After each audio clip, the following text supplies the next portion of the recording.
Hi, class. So, it's Miss Ward.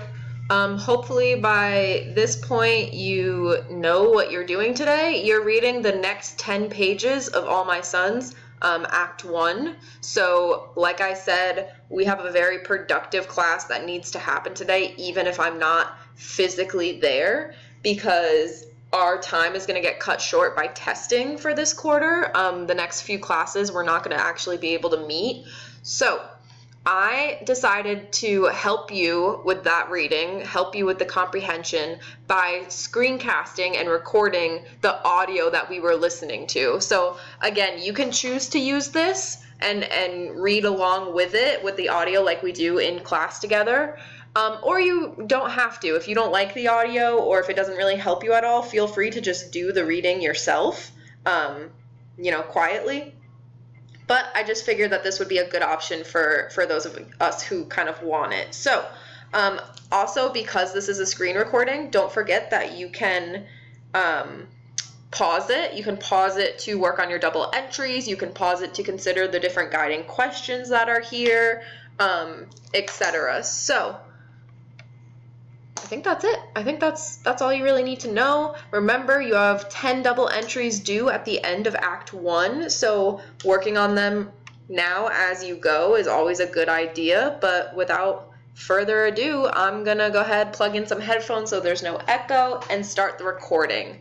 Just so you remember, we left off with Joe Keller and Chris talking about how they don't understand one another, basically, and Mom is going to appear on the porch. So you're going to hear Chris say something like, "I'm a pretty tough guy," and then Mom appears on the porch. So that's where you're starting from. So give me a minute to plug headphones in, and then the audio will begin.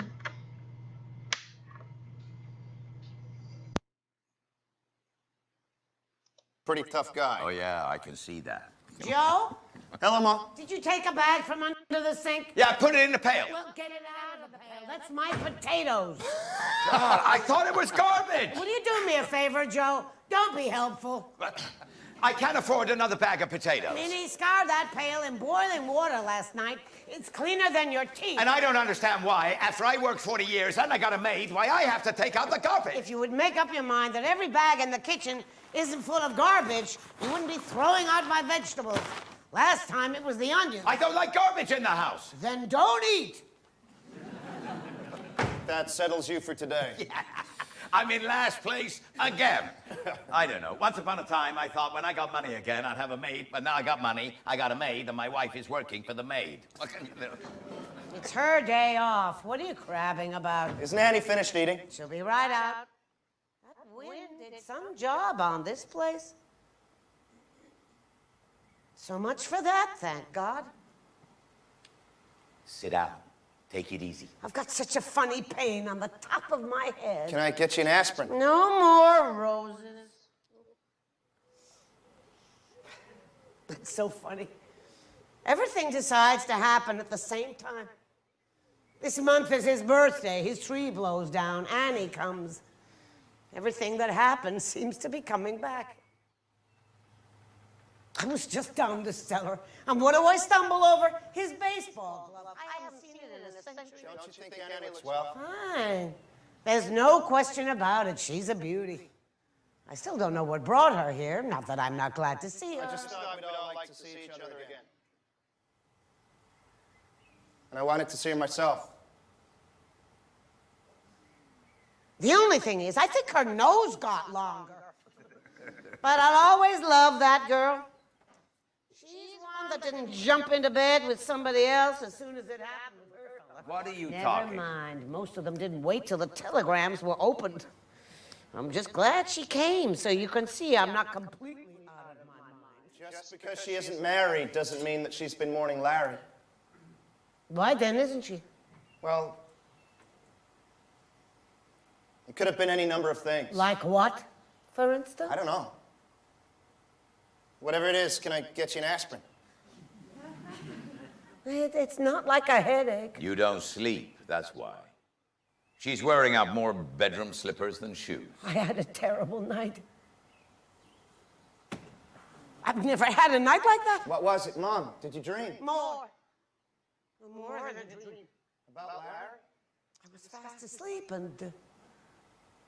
Remember the way he used to fly low past the house when he was in training, when we used to see his face in the cockpit going by?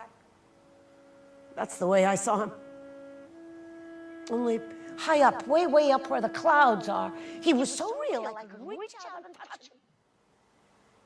And suddenly he started to fall and crying to me, Mom, Mom. I could hear him like he was in the room. Mom, it was his voice. If I could touch him, I knew I could stop him if I could only. I woke up and it was so funny. The wind, it was like the roaring of his engine. I came out here, I must have still been half asleep. I could hear that roaring like he was going by. The tree snapped right in front of me. And I came awake. See, we should never have planted that tree. I said so in the first place. It was too soon to plant a tree. Too soon. We rushed into it. Everybody was in such a hurry to bury him. I said not to plant it yet. Mother! The wind blew it down. What significance has that got? What are you talking about? Mother, please don't go through it all again, will you? It's no good.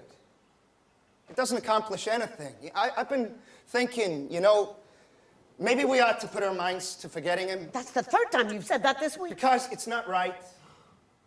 We never took up our lives again. We're like at a railroad station waiting for a train that never comes in. Get me an aspirin. Sure. And let's break out of this, Amon. I thought the four of us might go out to dinner a couple of nights, maybe go dancing out at the shore. Fine. We can do it tonight. Swell with me. Sure, let's have some fun. You'll start with this aspirin.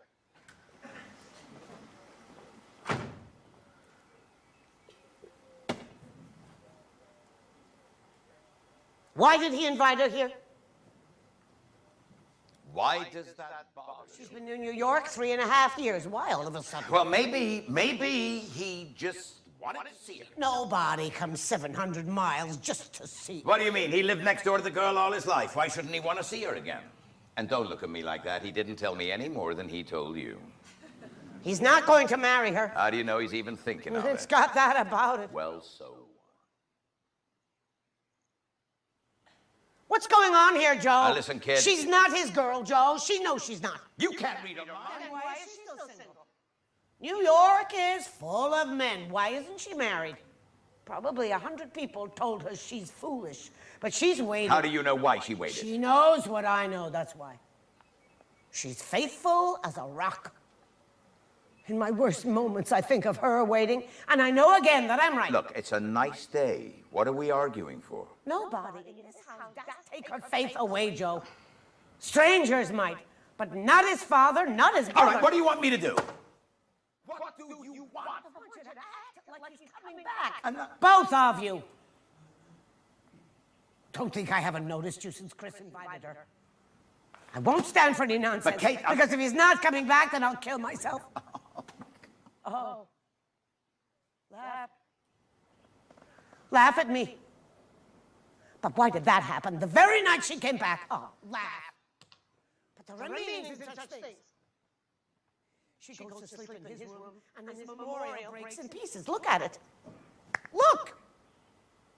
Joe! Calm yourself. Believe with me, Joe, I can't stand all alone. Calm yourself. Only last week, a man turned up in Detroit missing longer than Larry. You read it yourself.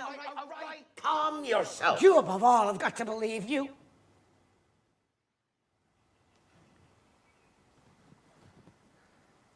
Why me above all? Just don't stop believing. What does that mean? Me above all? Keller!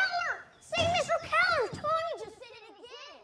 What? Said what? Who? The dirty word. Oh, well, Gee, are you gonna arrest him?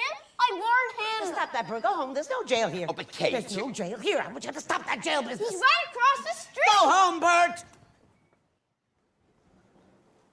I want you to stop that, Joe. I want you to stop that whole jail business. Look at you. Look at you shaking. I can't help it. And what have I got to hide? What the hell is the matter with you? I didn't say you had anything to hide. I'm just telling you to stop it. Now stop it.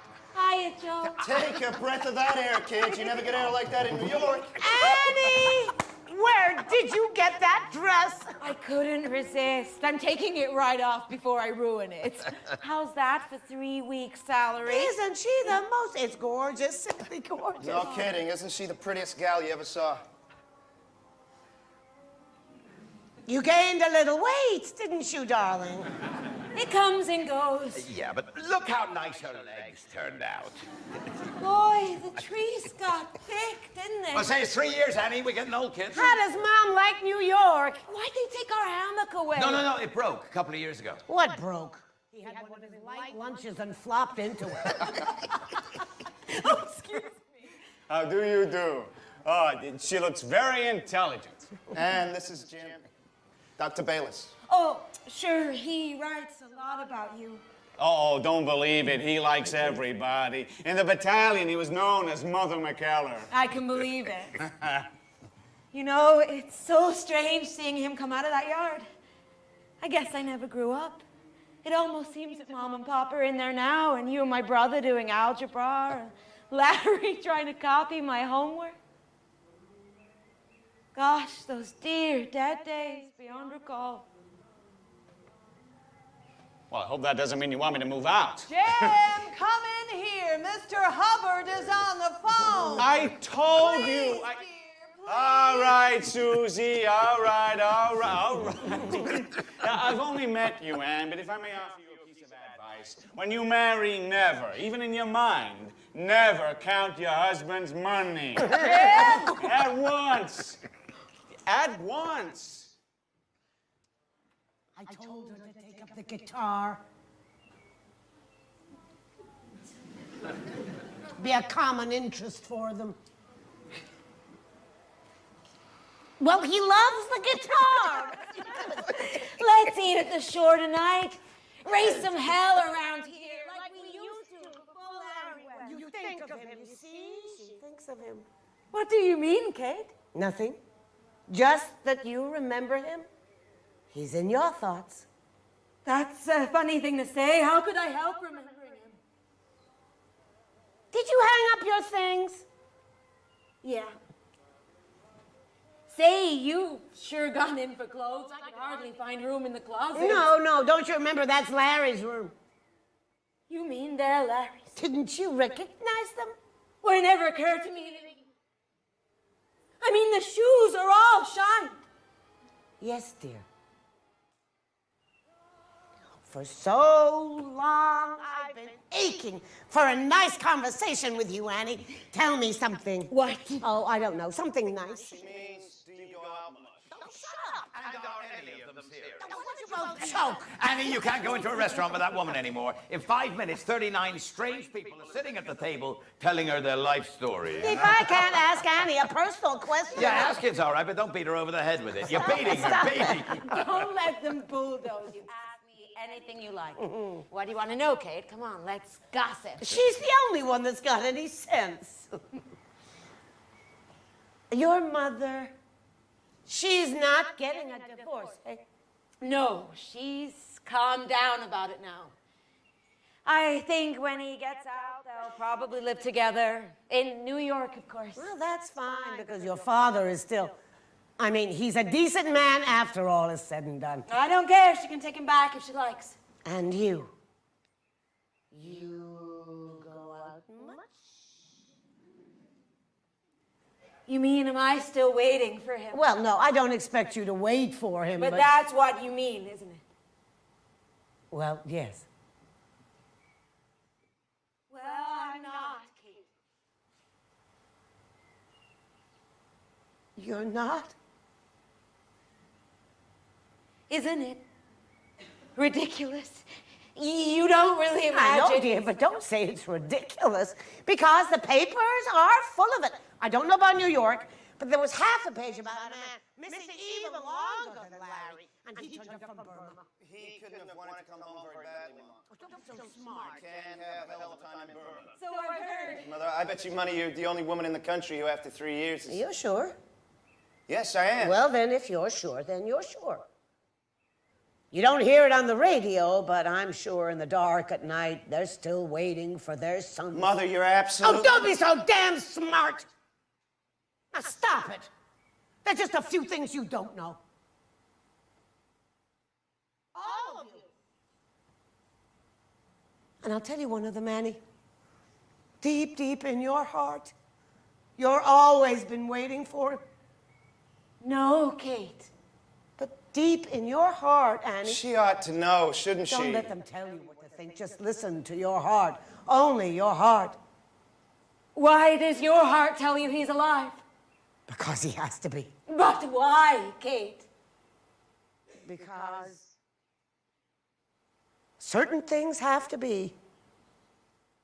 And certain things can never be.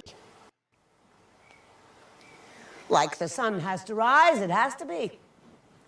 That's why there's God, otherwise anything can happen. But there's God, so certain things can never happen. I would know Annie. Just like I knew that day he went into that terrible battle. Did he write me? Was it in the papers? No. But that morning I couldn't raise my head off the pillow. Ask Joe. Suddenly, I knew. And he was nearly killed that day.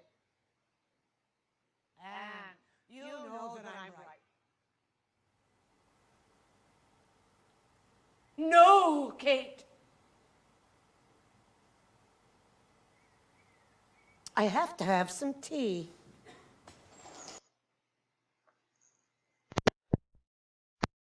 Is the end of your reading for today. Again, you can rewatch this or re-listen to any part you want. You can go look at those guiding questions, and now you should be moving on to the virtual Socratic seminar portion of class. So once you've listened to the recording, once you've read those 10 pages, you can take a moment to make a double entry or two, but then make sure to go to that virtual Socratic seminar. You can find all that information, the link to the Word document you need, everything in the PowerPoint, and there's another instructional screencast video to show you exactly how to do it. So hopefully this was helpful. I'll talk to you guys soon. Bye.